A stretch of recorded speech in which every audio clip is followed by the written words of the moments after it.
이사야 16장입니다.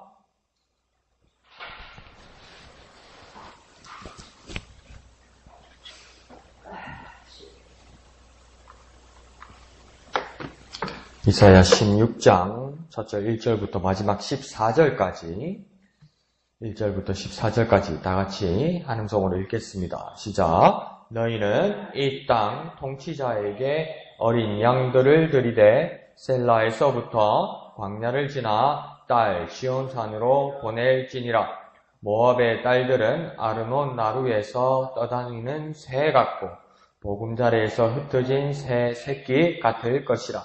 너는 방도를 베풀며 공의로 판결하며 대낮에 밤같이 그늘을 지으며 쫓겨난 자들을 숨기며 도망한 자들을 발각되게 하지 말며 나의 쫓겨난 자들이 너와 함께 있게 하되 너 모압은 멸절하는 자 앞에서 그들에게 피할 곳이 되라.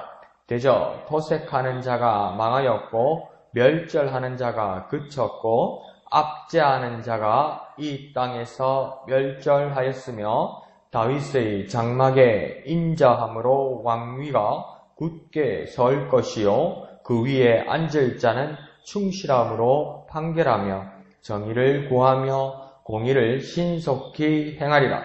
우리가 모압의 교만을 들었나니 심히 교만하도다. 그가 거만하며 교만하며 분노함도 들었거니와 그의 자랑이 헛되도다. 그러므로 모압이 모압을 위하여 통곡하되 다 통곡하며 길하 레셋 건포도 떡을 위하여 그들이 슬퍼하며 심히 근심하리니 이는 헤스본의 밭과 신마의 포도나무가 말랐음이라. 전에는 그 가지가 야셀에 미쳐 광야에 이르고 그 싹이 자라서 바다를 건넜더니 이제 열국의 주권자들이 그 좋은 가지를 꺾었도다. 그러므로 내가 야셀의 울음처럼 신마의 포도나무를 위하여 울리라. 헤스본이여 엘르알레여 내 눈물로 너를 적시리니 너의 여름실과 내 농작물의 즐거운 소리가 그쳤음이라. 즐거움과 기쁨이 기름진 밭에서 떠났고 포도원에는 노래와 즐거운 소리가 없어지겠고 틀에는 포도를 밟을 사람이 없으리니 이는 내가 즐거운 소리를 그치게 하였음이라. 이러므로 내 마음이 모압을 위하여 수금같이 소리를 바라며 내 창자가 길하 레스를 위하여 그러하도다. 모압이 그 산당에서 피곤하도록 봉사하며 자기 성소에 나아가서 기도할지라도 소용없으리로다. 이는 여호와께서 오래전부터 모압을 들어 하신 말씀이거니와 이제 여호와께서 말씀하여 이르시되 품꾼에 정한 해와 같이 3년 내에 모압의 영화와 그 큰 무리가 능욕을 당할지라. 그 남은 수가 심히 적어 보잘것없이 되리라 하시도다. 아멘. 이사야서에서는 여러 부분들 중에서 유다 왕국에 대한 어떤 경고가 있고 또 그 앞에 이 각 열국들 주변 나라에 대한 경고의 말씀들이 이렇게 계속 연결되어 있습니다. 그래서 어제로부터 우리 보는 말씀은 모압이란 그 나라를 향해서 하나님께서 경고하시고 그 경고로 끝나는 것이 아니라 오늘 16장부터는 하나님께서 이사야를 통해서 그 모압에게 권면하십니다. 그 사실을 밝히시고 어떻게 해야 할지를 말씀하고 있는 것입니다. 그래서 1절에 권면이 시작될 때 뭐라고 말하냐면 그 어린 양을 시온산으로 보내라 이렇게 말합니다. 그 어린 양을 시온산으로 보내라는 말은 뭐냐면 지금 모압이 시온산으로 그 어린 양을 보낸다는 겁니다. 어떻게 쉽게 산상에 갈 수 있을까요? 조공을 보내라는 겁니다. 유다에 조공을 보내라는 겁니다. 근데 유다에 어떻게 조공을 보냅니까? 유다가 강력한 나라도 아니고 그 나라의 기운이 이제 기울고 다른 열강들이 오고 있는데 왜 유다에 조공을 보내라는 걸까요? 하나님 그렇게 말씀하십니다. 모압이 유다에 복종하고 의지하라는 것입니다. 어떻게 유다를 의지하고 복종할 수 있습니까? 자기 코도 석잔데 유다는. 근데 이 말은 뭐냐면 유다 왕국과 함께하는 하나님을 의지하고 하나님께 복종하라는 겁니다. 한 나라에 굴종하라고 모욕적인 언사를 지금 이사야가 하는 것이 아니라 그 가운데 계시는 유다 가운데 계시는 그 하나님을 바라보고 하나님을 의지하라는 겁니다. 모압이니까 이렇게 말해준다는 겁니다. 어제 목사님께서 말씀하신 것처럼 모압은 남이 아니니까요. 그 롯의 자녀들 중에 한 사람이 그 나라가 된 거니까 남이 아니니까 친척이니까 친족이니까 뭡니까? 협박이 아니라 살 길을 제시해 주는 겁니다. 근데 우리도 그렇지요. 하나님께서 우리에게 살 길을 제시해 주실 때 우리는 뭘 생각하냐면 뭐가 잘못돼서 심사가 우리가 틀어지고 우리 시각이 틀어지면 그게 하나님께서 우리에게 진실되게 하시는 말씀인데 내 자존심을 건든다고 생각합니다. 내가 이렇게 비참하게 살으라고요? 이렇게 기분 나쁘게 생각한다는 겁니다. 근데 하나님의 진심은 뭐냐면 우리가 뭐 또 굴종하고 굴복하고 자존심을 상하라고 말하는 게 말씀하는 게 아니라 살 길을 말씀하는 거죠. 오늘 모압에게도 하나님께서는 그렇게 말씀하시는 것입니다.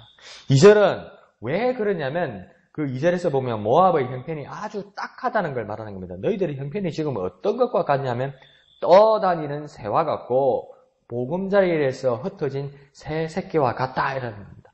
새가 그냥 계속 공중에 떠다니면서 내려앉지도 못하고 새 새끼 같은 경우에는 아직 제대로 날지 못해서 둥지 안에 있어야 되는데 둥지를 잃어버린 새 새끼와 같이 모압의 형편이 그렇게 딱하다는 겁니다. 그러니까 너희 자신의 이러한 딱한 형편을 깨닫는다면 시온의 하나님께 온전히 드리고 그분께 나아감으로 안전과 구원을 얻게 될 것이다 이렇게 말하는 겁니다.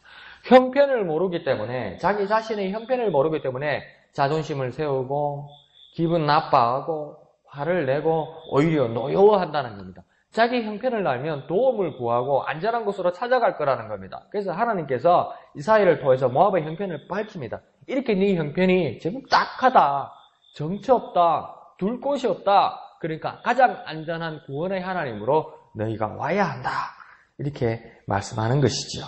그래서 또 3절과 4절에서는 뭐냐면 너 이렇게 말씀하시는데 이걸 학자들이 뭐 여러 가지로 말을 합디다. 그래서 이 너를 하나님이나 이스라엘을 통해서 말하는 이 너가 유다라고 말하기도 하고 또 모압의 사절로 보기도 하지만 오늘 본문 전체가 모압을 향하여 말하는 것이기 때문에 너로 보는 것이 가장 타당해 보입니다. 그래서 이것을 따라서 우리가 이 3절과 4절을 보게 되면 3절에 보면 너 모압의 능력자들, 능력자라고 생각하는 너희들, 능력자라고 착각하는 너희 모압의 사람들아, 유다의 쫓겨난 자들의 유다의 쫓겨난 자들이 도움을 구하거든 너희는 어떻게 되어야 하냐면 그들에게 그늘이 되어주고 숨겨주고 4절에는 함께 있어주고 피할 곳이 되어주라고 이야기하는 겁니다. 그러니까 너희 형편이 아주 잠시 안 그러면 착각으로 모압 너희들이 능력자가 되어 있다고 치자. 아주 잠시 어떤 형편이 나아졌다고 치자. 그런데 너희들이 유다의 딱한 사정을 보고 그것을 무시할 것이 아니라 잠시 너희 형편이 나을 때 그 유다에 대해서 약한 사람에 대해서 딱한 사람에 대해서 그늘이 되어주고 숨겨주고 함께 있어주고 피할 곳이 되어주어라. 너희가 도와줄 수 있을 때 도와주어라. 그것이 아직 잠시라도 도와주어라 해주어라. 너희 욕심과 이속을 차리기 전에 그들을 도와주라 힘이 되어주라고 이야기합니다. 그렇게 하면 4절 하반절에는 뭡니까? 토색하는 자, 멸절하는 자, 압제하는 자는 영원하지 못하고 곧 사라지기 때문이다. 이걸 다시 말하면 뭐냐면 모압이 너희가 가진 잠시의 어떤 능력을 가지고 너희가 그것만을 누리게 되면 그건 영원하지 못하다는 겁니다. 내가 가지고 있는 물질, 내가 가지고 있는 능력, 내가 어떻게 우연히 만나게 된 그 배경들, 그 권력들, 그거 영원하지 못하다는 겁니다.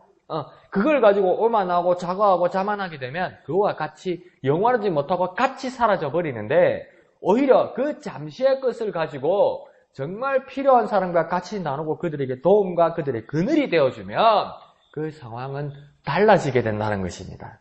그래서 그 후에 5절에서 뭐라고 이야기하냐면 그들과 대조적인 다윗의 장막, 그 다윗의 장막에 왕위가 서게 될 것이다. 이렇게 이야기하는 겁니다. 이 세상의 잠시의 권력, 모압이 잠시 가지고 있었던 나은 형편, 그것과 대조되는 5절에 다윗의 장막에 왕위가 설게 될 것이다. 그 왕위의 모습은 어떠하냐? 인자함으로, 충실함으로, 정의와 공의를 행한다 이렇게 말하는 겁니다. 그러니까 세상의 모습은 세상에 가지고 있는 모습들은 잠시의 어떤 권력과 능력으로 남들의 것을 토색하고 남들의 것을 빼앗게 되고 멸하게 되고 압제하는 것으로 나아가는데 다윗의 장막에 왕위가 서면 그 모습은 정반대로 인자와 충실함과 정의와 공의를 행하게 된다 이렇게 말하는 것입니다. 그러므로 지금은 보이지 않는 것 같더라도 결국은 회복되고 완성될 하나님의 나라를 비전으로 바라보고 사는 사람들은 지금과 이제와 현실과는 비교되고 대조되는 삶을 살아가야 된다는 겁니다. 세상은 그렇게 말합니다. 잠시의 권력이라도 이때 물 들어올 때 노조라고 이야기하잖아요. 세상 사람들은. 그러니까 잠시 내게 뭐가 올 때 그것을 꽉 움켜쥐고 빼앗기지 않으려고 그러고 남이 가진 것까지도 빼앗아가지고 내 것을 만들어야 나중에 어려울 때 내가 쓸 수 있다고 이야기하잖아요. 그걸 뭐라고 합니까? 비축이라고 그러고 저축이라고 그러고 대비라고 그렇게 이야기하잖아요. 근데 하나님의 나라 다윗의 장막을 위해서 쓴 왕위는 뭐냐면 정반대의 모습이라는 겁니다. 인자함과 충실함과 정의와 공의를 하면서 모두를 이롭게 하고 모두에게 구원을 주고 모두의 안전을 위해서 도모하고 그들에게 나눠주는 세상이라고 이야기하잖아요. 그러니까 우리가 지금 이 세상을 정말 각박하고 무서운 세상, 공포스러운 세상, 욕심 가득한 세상을 살아가더라도 이 형편할 때 우리가 움켜쥐는 것이 중요한 것이 아니라 하나님의 뜻을 따라서 그들에게 그늘이 되어주고 그들에게 도움이 되어주고 그들에게 숨겨주고 그들과 함께하고 그들의 피할 곳을 되는 것, 그렇게 살아가는 사람이 정말 철딱선이 없는 사람과 같을지라도 하나님의 나라를 살아가는 사람이 된다는 겁니다. 세상과 비교되고 대조되는 삶을 살아가게 된다는 겁니다. 어차피 우리는 세상과 비교되고 세상과 대조되고 세상과 이별해서 하나님 나라로 결국은 완성되어서 옮겨져 살아가야 될 사람이라면 분명히 세상과 비교되고 대조되는 삶을 살아야 된다는 겁니다. 다시 말하면요, 다른 삶을 다 살아야 된다는 겁니다. 내가 봐도 내 마음이 결단해도 세상의 악한 방법과 다른 삶을 살도록 나는 결단하고 살아가야 되고, 하나님이 보고 세상이 보아도 야 다르네 이렇게 살아가야 된다는 겁니다. 어떨 때는 조롱하는 말로 야 정말 철떡선이 없고 물정 모른다 다르네 그렇게 살더라도 우리는 그렇게 살아야 되고, 남들이 그렇게 막 악착같이 살더라도 우리 그리스도인의 모습을 볼 때 지치거나 안 그러면 포기하거나 항복하는 모습이거나 감동하는 모습으로라도 야 다르네, 야 저 사람들은 다르네, 다른 세상을 사는 것 같네, 야 세상은 일을 할지라도 다른 세상을 사는 것 같네, 그렇게 살아가는 우리가 되어야만 한다는 겁니다. 우리 그리스도인은 주님의 통치를 소망하고 바라보고 이미 주님의 나라 가운데서 살아가는 그 삶을 이미 시작해내어야만 한다는 것입니다. 이미 시작된 하나님의 나라 가운데서 우리는 살아가야 되고, 완성될 하나님의 나라를 바라보며 살아가서 세상과 대조되고 세상과 비교되고 세상을 감동시키고 자기 모습을 바라보고 살아가는 저와 여러분 되시기를 부탁드립니다. 자, 그러면서 6절 이후로는 모압의 그 잘못을 심판합니다. 모압이 무엇이 잘못되었느냐 아주 간명하게 반복해서 정확하게 말씀합니다. 뭐랍니까? 6절에서 계속 반복해서 말합니다. 교만이 반복되고 있습니다. 교만이랍니다. 교만의 여러 전형들이 나오지만 얼마나 하나님이 이게 보기에 가증하고 보기에 딱하고 보기에 나빴는지 뭐라고 합니까? 모압이 교만을 드러내니 심히 교만하다. 그가 거만하여 교만하며 그의 자랑이 헛되다. 막 교만하고 자랑하더라. 하나님 보기에 정말 딱하고 나쁜 겁니다. 교만은 뭡니까? 하나님을 밀어내고 자기가 사는 것이죠. 그러니까 우리의 모습도 한번 점검해 봐야 되는 거죠. 나 자신이 계속 나 자신에 대한 애착이 지나치게 강할 때 그거 교만입니다. 하나님 앞에 우리의 형편을 들어서 하나님 앞에 기도할 수 있죠. 근데 그 기도의 모습이 한번 내 자신을 정확하게 냉정하게 한번 돌아봐야 됩니다.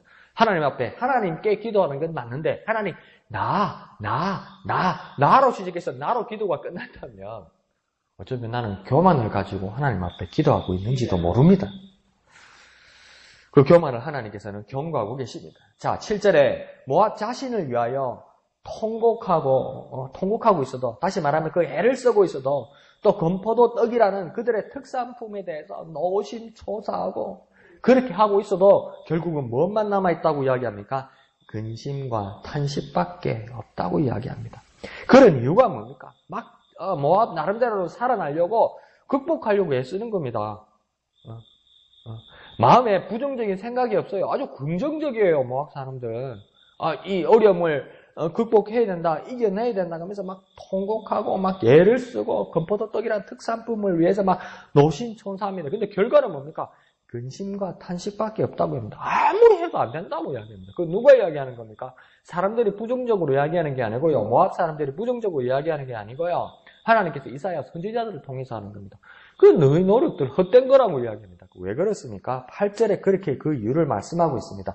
포도나무가 말랐고 열국의 주권자들이 그 가지를 꺾었기 때문이라는 겁니다. 아무리 노력해도 근원적으로 그 포도나무, 건포도나무를 떡을 만들려면 뭐가 있어야 됩니까? 포도나무에 포도 열매가 있어야 되는데 포도나무가 말랐어요. 그리고 주권자들이 그 가지를 꺾어서 그 생명의 근원을 부러뜨려 버렸어요. 마르게 해버렸어요.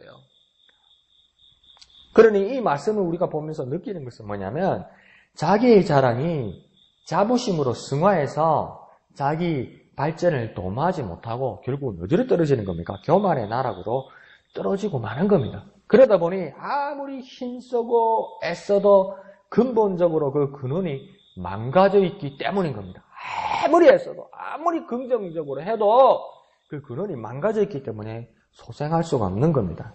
그러니 우리의 모습이 교만하여서 자기 자랑을 일삼기 전에 근원적으로 무엇이 중요한지를 먼저 생각하고 우리는 돌아가야만 하는 겁니다. 근원적으로 무엇이 중요한지.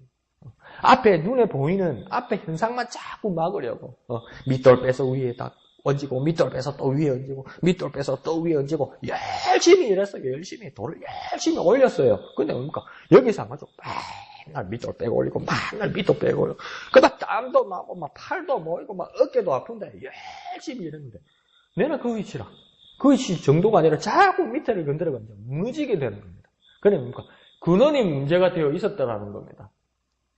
아무리 애를 쓰는데도 근원이 문제가 되어 있었다는 거죠.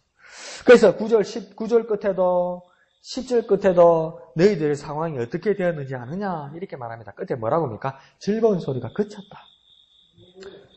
고생 끝에 낙이 올 줄 알았는데 열심히 해서 뭐가 잘 될 줄 알았는데 9절 끝에도 10절 끝에도 뭐라고 이야기하냐면 즐거운 소리가 그쳤다.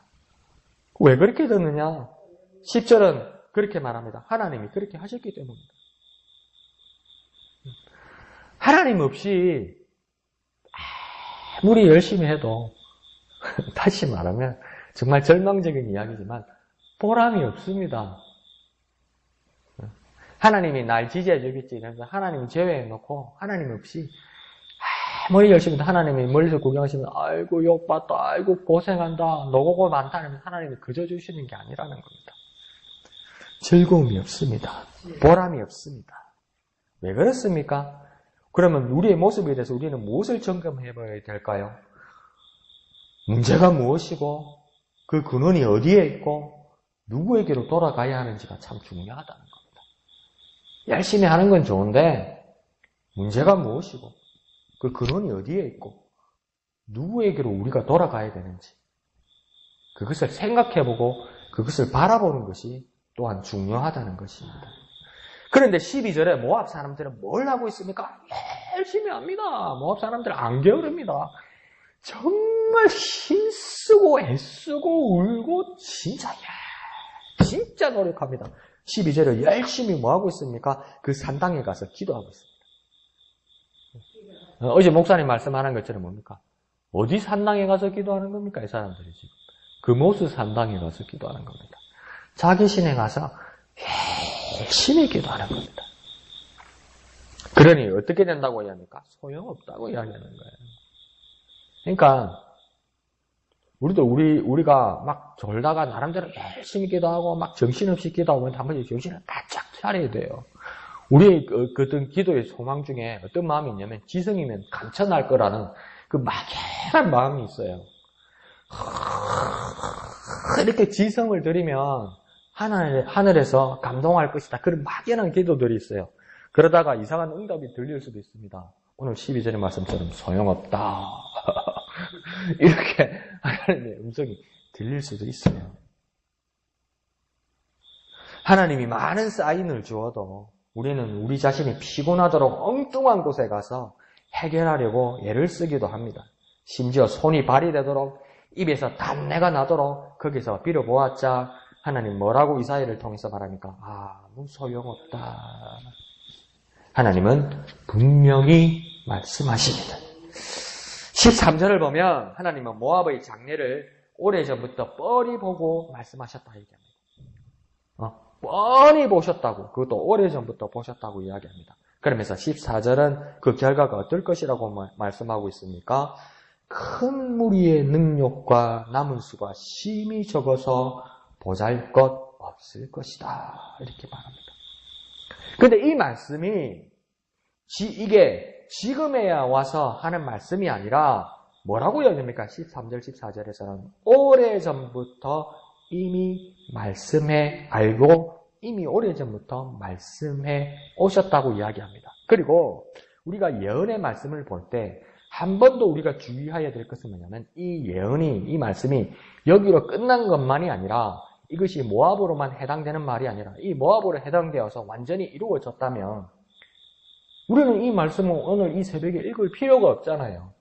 모압에 해당되는 거고 모압으로 마무리 지었는데 근데 이게 왜 하나님의 말씀으로 오늘 우리에게 남게 됩니까? 여전히 살아서 우리에게 해당되는 말씀이라는 겁니다. 그러니까 하나님 우리를 향하여 오래전부터 이미 말씀해오고 계시고 여전히 우리에게 지금 말씀해오고 계십니다. 그러면 지금에야 우리가 이 말씀을 우리가 깨달아서 우리가 돌이키고 돌아서고 그 근원인 하나님께로 돌아가야 한다는 것이죠. 사실은. 그래서 살아계신 하나님의 말씀이죠. 야, 면핫토 치듯이 핫도짝 내놓고 짝 맞추듯이 그림 맞추듯이 야, 짝짝 맞네, 신기하네, 재밌네. 이건 성경을 보는 눈이 아닙니다, 여러분. 근데 우리가 그런 재미를 붙여요. 성경 공부를 하는데 성경을 보는데 말씀을 바라보는데 우리가 자꾸 그런 재미를 붙여요. 면핫도 그림 맞추듯이 자꾸 그런 재미를 붙여요. 그것만이 아닙니다. 여전히 살아계셔서 오늘 우리에게 하시는 말씀입니다. 그래서 우리가 실천해야 될 게 있고 우리가 순종해야 될 것들이 있다는 거죠. 모압에게처럼 우리에게는 얼마든지 기회가 열려 있다는 겁니다. 하나님께서 오래전부터 하나님은 이미 우리에게 말씀해오고 계시다는 겁니다. 그러면 우리에게는 여전히 오래전부터 모압에게 말씀해 오신 것처럼 우리에게 기회가 있어 그 하나님의 말씀을 듣고 순종하여서 하나님께로 돌아가서 우리는 변화되는 우리가 되어야만 한다는 것입니다. 여전히 우리에게 하시는 말씀이 되어서 오래전부터 우리에게 하나님께서 하시는 말씀이 되어서 그 말씀을 듣고 순종하는 저와 여러분 되시기를 거룩하신 예수님의 이름으로 축원드립니다. 기도하겠습니다. 거룩하신 아버지 하나님 은혜를 감사합니다. 하나님 모압을 통하여 모압에게 말씀해 오신 그 말씀 정확하게 하나님 말씀하신 대로 이루어 주신 것처럼 그 말씀이 오늘 우리에게 또 살아계셔서 하나님 우리에게 이미 오래전부터 하신 말씀임을 깨닫고 그 말씀을 듣고 현재의 우리의 삶에서 적용하고 순종하여서 변화되는 우리의 말씀이 되게 하여 주옵소서. 하나님께로 돌아가서 하나님 앞에 기도하고 하나님 앞에 순종하여서 변화되는 우리 되게 역사하여 주시옵소서. 모든 것을 감사드리며 거룩하신 예수님의 이름으로 간절히